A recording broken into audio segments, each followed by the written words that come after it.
We're gonna make pizza. It doesn't get simpler than this, so listen in and follow me through.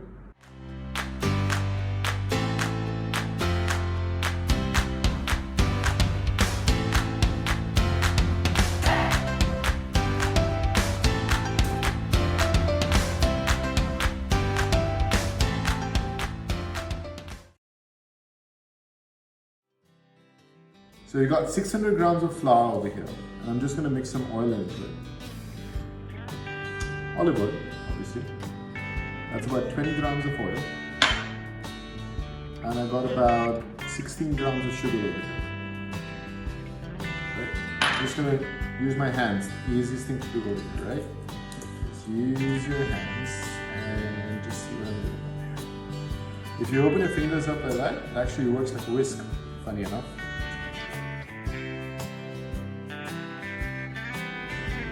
400 grams of water, 2 tablespoons of dry yeast, which is about 16 grams, 600 grams of flour. That's all you need to know, right? It goes in slowly.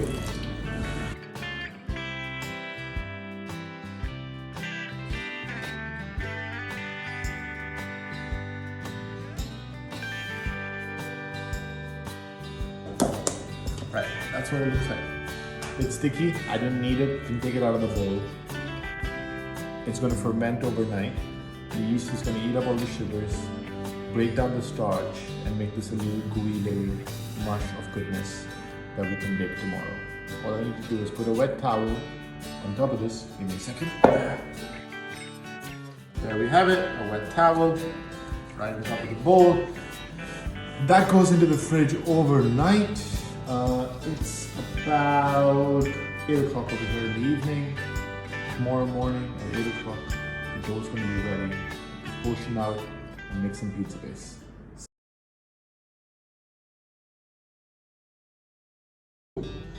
It's been resting overnight inside the refrigerator and during the day on the tabletop. Time to reveal what we have inside. And that's what it looks like. It's a gooey, sticky, doughy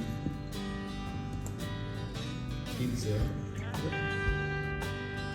Right, so we have our rested dough. Time to turn this into something that resembles a pizza base. What we did not do yesterday, because it interferes with the yeast, is put salt. So that's going to be the first thing that we do today, is we put some salt in it. I got about 16 grams of kosher salt.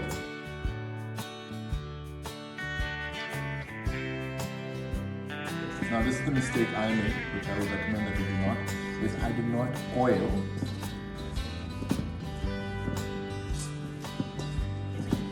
So that's why it's sticking. You should put oil on the sides of your dish and make sure that this does not happen to you. Other than that, I love the texture of it. It's soft, it's spongy, bouncy, stretchy, obviously breaking. There's a lot of gluten formation that still needs to happen, I guess. But that's what you're basically looking for, is pizza dough.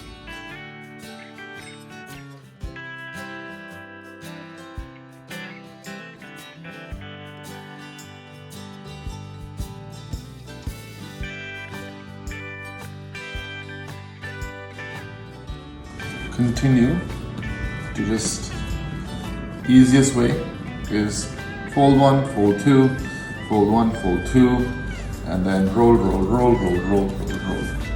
Turn it around. The idea is to stretch it, fold it, stretch it, fold it, and roll, roll, roll, roll, roll.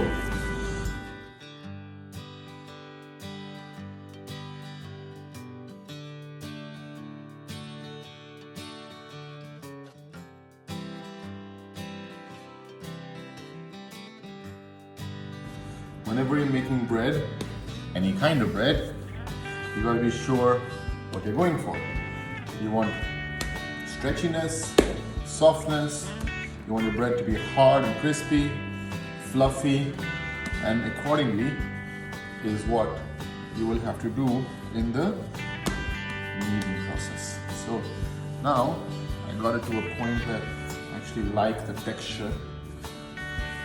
I've just been folding one, two, and then rolling it onto itself. Right? I like what it is. Portioning is pretty simple. Try to make it as long, cylindrical as you can by rolling it onto your surface, and then start cutting and weighing. 60 and then going to 250. That's about right. So that's one dough ball.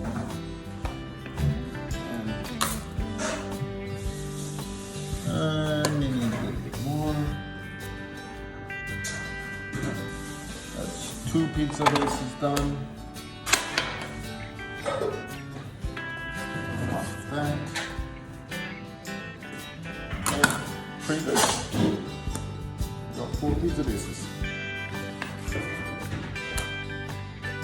Okay, so we have our dough balls.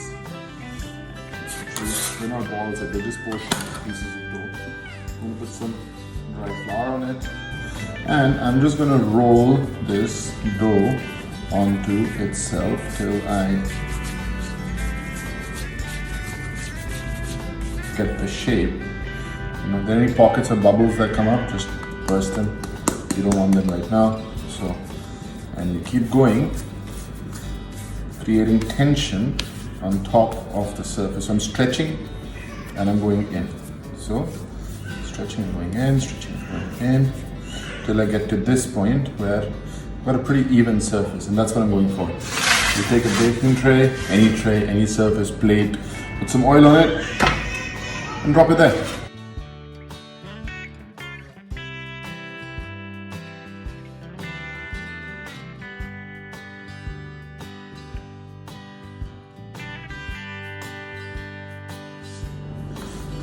These 4 pizza bases are just gonna rest about half an hour max.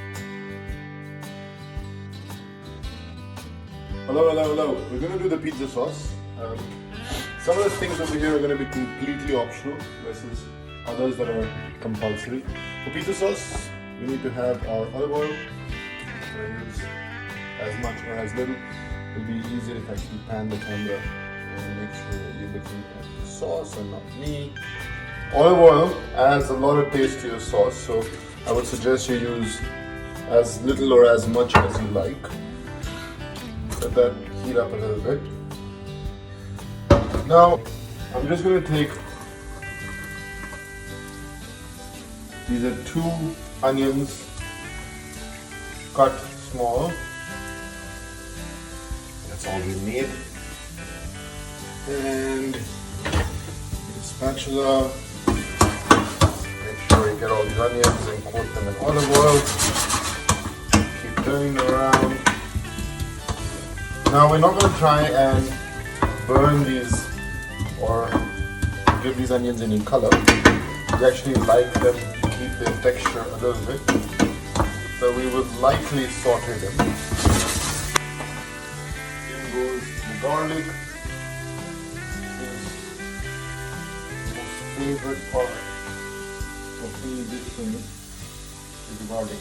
Now the garlic needs to cook down, otherwise it's going to be having a really sharp taste, which is what we don't want. So another tip for you guys is make sure that your garlic is completely cooked before you use it in your sauce.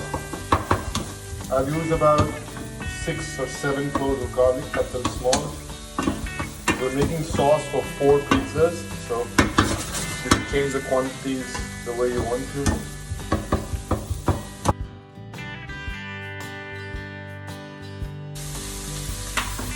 I like my sauce to be a little hot, which is why we're going to use some red chili flakes.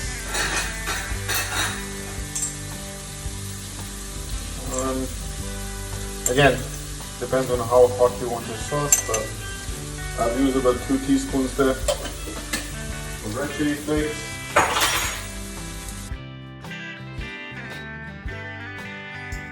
This has been cooking for about, let's say 3.5 minutes, which is a good time.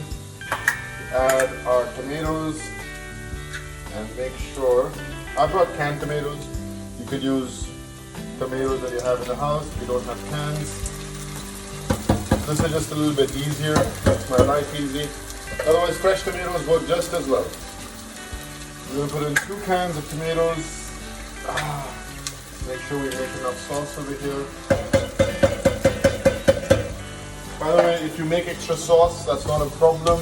You can pretty much use it anytime, put it in the fridge, throw some pasta into it. Yeah, do whatever you want to. It's good sauce.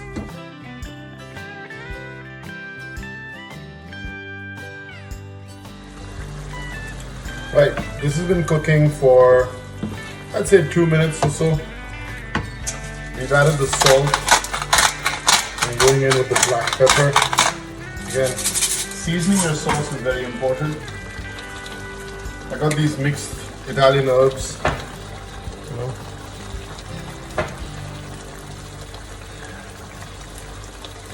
If you got fresh herbs in the house like basil, oregano, pretty much put in the herbs that you like. Right, this is what it looks like after another 3 minutes of cooking. You can see the line over here. That's pretty much where the tomatoes were, and they've come down here now. So obviously water is coming out. It's not as runny anymore. It's pretty chunky. And listen, when this cools down, it's going to get thicker. So if you think it's a bit loose, that's when to take it off. If you make it really thick, then essentially all you're going to get is not going to look like a sauce, but a dry tomato. That's not what we want. This sauce is done. I'll switch off the gas. And basically, let it just sit there and finish up.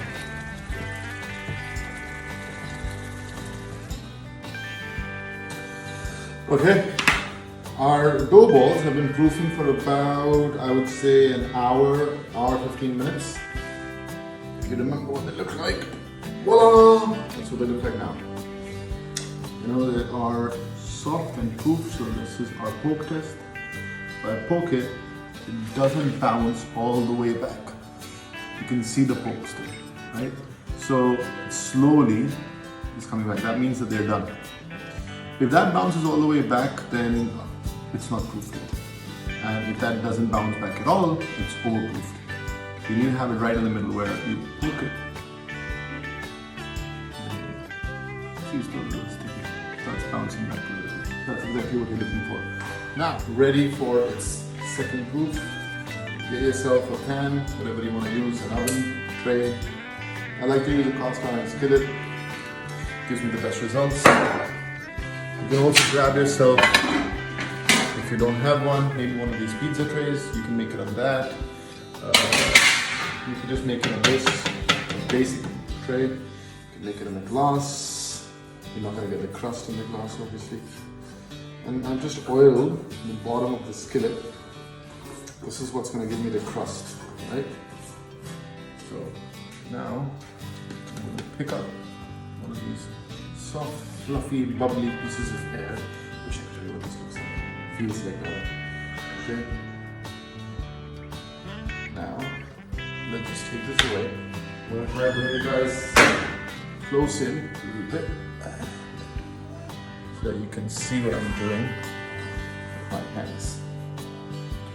Right. You do not want to squeeze it because we want all those air bubbles that you guys can see inside it. See? That's lovely. Lovely looking at this. So with the softest of hands, you gotta just push. Soft. You do not when you roll this. So stretch it out. Out of the center, from the center, out.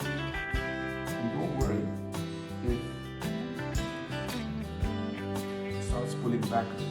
That's what it's supposed to be. So don't get too worried about that. Loading these out.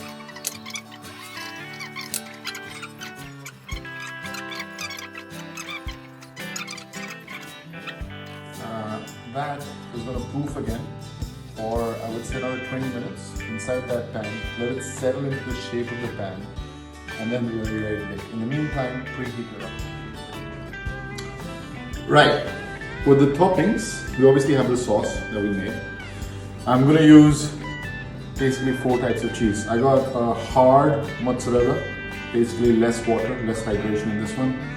I got a soft cheddar. Soft, right? A Parmesan Reggiano, get it great. If you don't, I'm going to use this as a topping right at the end. I've got a very soft, I can tear with my hand, mozzarella. Lots of water in this one, obviously. Pepperoni, actually it's the chorizo. Olives and some fresh basil. I would recommend you stick with the sauce and the cheese, and rest you can do whatever else you want. If you want a vegetarian, keep it that way. If you just like the cheese, keep it that way. But definitely try and see if you can get your hands on some soft mozzarella that you can tear with your hands and some nice tasting cheddar.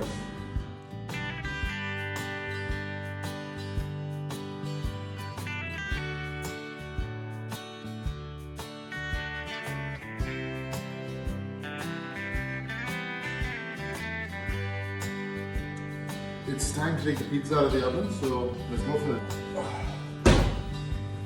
That's what it looks like. Pretty much present here. Parmesan cheese. It's absolutely not essential, but I love it. And I'm going to dress it up with some color. Basil from my garden.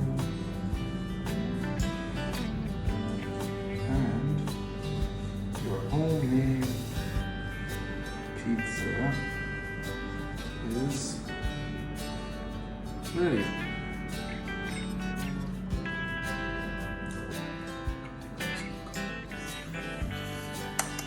I hope you enjoyed. Do share your pictures with me as well.